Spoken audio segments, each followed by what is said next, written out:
नमस्कार। बदलते अल्फाज से मैं हंशिका मलिक आप सबका स्वागत करती हूँ। हिमाचल के मुख्यमंत्री सुखविंदर सिंह सुक्खू ने शिमला में आपदा प्रबंधन जन जागरूकता अभियान शुरू किया।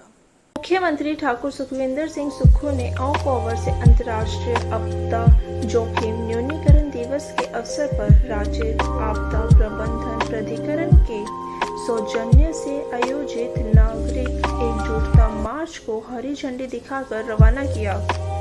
यह मार्च रिज पर संपन्न हुआ। मुख्यमंत्री ने कहा कि आपदा से बेहतर ढंग से निपटने के लिए जागरूकता आवश्यक है, क्योंकि सही जानकारी होने पर चुनौती का बेहतर ढंग से सामना किया जा सकता है।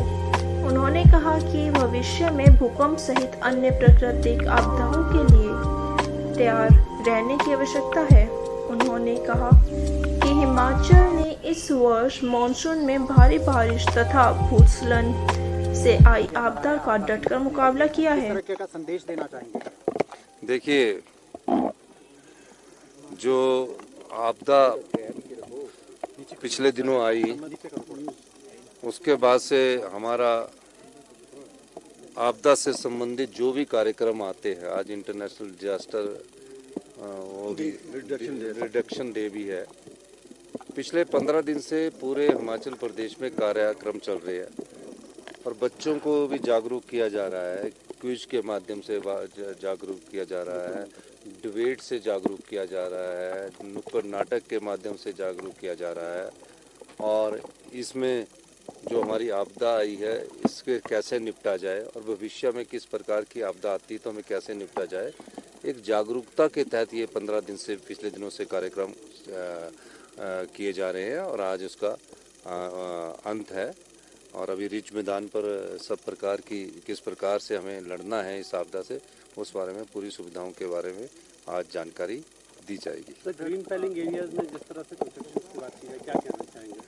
नहीं, मैं उसके बारे में एक चीज़ आपको स्पष्ट कर देना चाहता हूँ कि एक अखबार में कुछ गलत मेंशन हुआ है।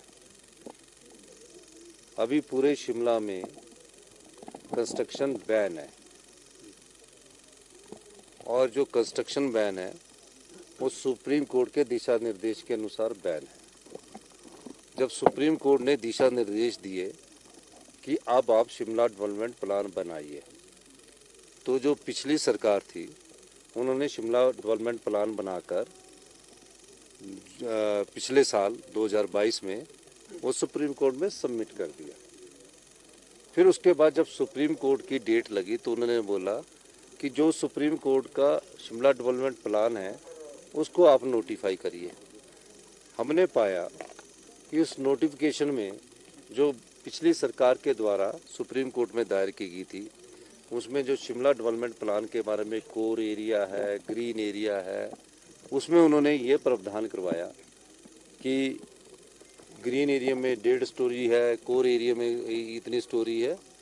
तो हमने उसमें कहा कि आपदा आई है इस समय। वैसे तो शिमला में जिस प्रकार की स्थितियां हैं, अभी कोई इस प्रकार से कोई और इसको कानून को सख्त किया जाए, उस सिलसिले में हमने शिमला डेवलपमेंट प्लान में और ये कहा कि जो ग्रीन एरिया में किसी का प्लॉट है, उसमें उस प्लॉट में अगर पेड़ है, सूखा हुआ पेड़ है, हरा पेड़ है और किसी तरह उस पेड़ में बिल्कुल भी जो 1.5 स्टोरी कंस्ट्रक्शन की बात है वो नहीं की जाएगी।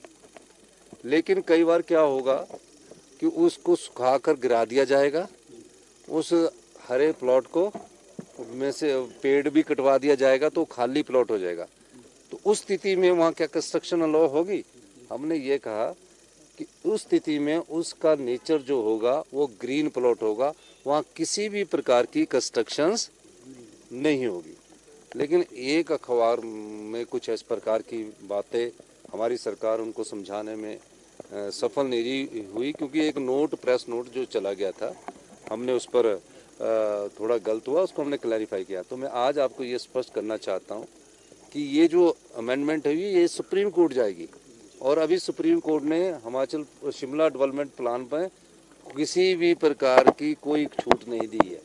ये एक प्रक्रिया है, कोर्ट के केस की एक प्रक्रिया है, और अभी किसी प्रकार से शिमला को कि ग्रीन एरिया को खोला नहीं गया है। और ना ही हम तो और ये सोच रहे हैं कि जहाँ जहाँ हमें रिपोर्ट्स मिली हैं उस रिपोर्ट्स के आधार पर और भी ग्रीन एरिया 6 या 7 हम जल्दी ही अधिसूचित करने जा रहे हैं। उसमें भी हमने पूरी रिपोर्ट्स मंगाई है।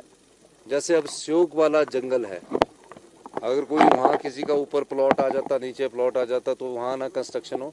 तो इस प्रकार से हम पूरे शिमला में जो कोर्ट के दिशा निर्देश है कि इस आपदा के बाद शिमला के ये कहाँ से कहाँ तक आप ग्रीन एरिया घोषित कर सकते हैं, फागू तक से लेकर सजौली तक, उस सारे दृष्टिकोण को हम देख रहे हैं। और ग्रीन एरिया में ग्रीन बेल्ट डिक्लेयर आने वाले समय में हो सकती है। दूसरी बात कि हमारा ये एक अखबार में ऐसा लगा कि हम ग्रीन एरिया में कंस्ट्रक्शन अलाउ कर रहे हैं। अभी हम तो अलाउ कर ही नहीं सकते, वो तो सुप्रीम कोर्ट करेगा। तो हमने उसका भी हमने कहा कि आप इस बारे में क्लैरिफाई कर लीजिए, और ऐसी कोई बात नहीं है।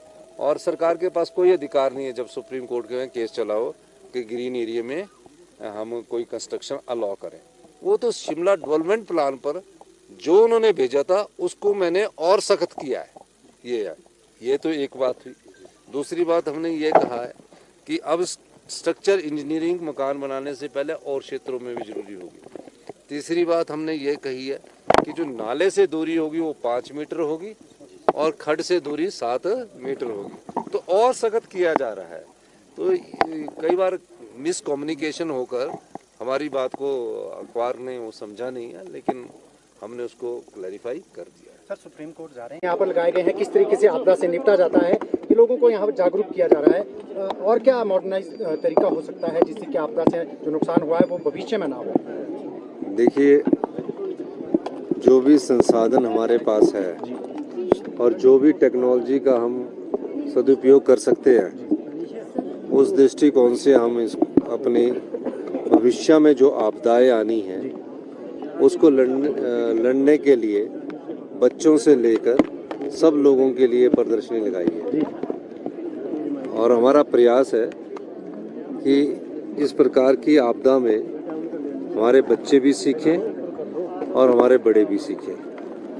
तो जो लेटेस्ट इक्विपमेंट है पूरे वर्ल्ड में वो हमारे डिजास्टर मैनेजमेंट डिपार्टमेंट ने यहाँ प्रदर्शित किए हैं समझाने के लिए बच्चों को, और जो प्रदर्शनी में पिछले 15 दिनों से भाग ले रहे हैं उनको भी दिखाने के लिए, और क्विज हो रहे हैं। सब प्रकार के जो आपदा से निपटने के संसाधन होते हैं उसके बारे में जागरूक कर रहे हैं। सर, एक MOU भी आज साइन हो रहा है, उससे कितना फायदा मिलेगा सर? जैसे आपदाएं आती है, खासकर वो भूकंप को लेकर है, वो जो MOU नई टेक्नोलॉजी डेवलप हो रही है। जिस तरह हर चीज़ में नई टेक्नोलॉजी आती है, तो उस नई टेक्नोलॉजी के साथ हमको चलना पड़ेगा। इस संदर्भ में अगर डिपार्टमेंट ने MOU की बात कही है तो निश्चित तौर पर उसका फ़ायदा उस MOU के तहत हमारे डिजास्टर मैनेजमेंट में डिपार्टमेंट के द्वारा NDRF को भी होगा, SDRF को भी होगा, और जो भी आपदा से निपटने वाले विभाग होते हैं सबको होगा।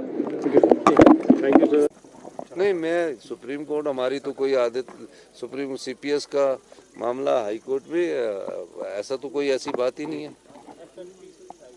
धन्यवाद। Thank you sir.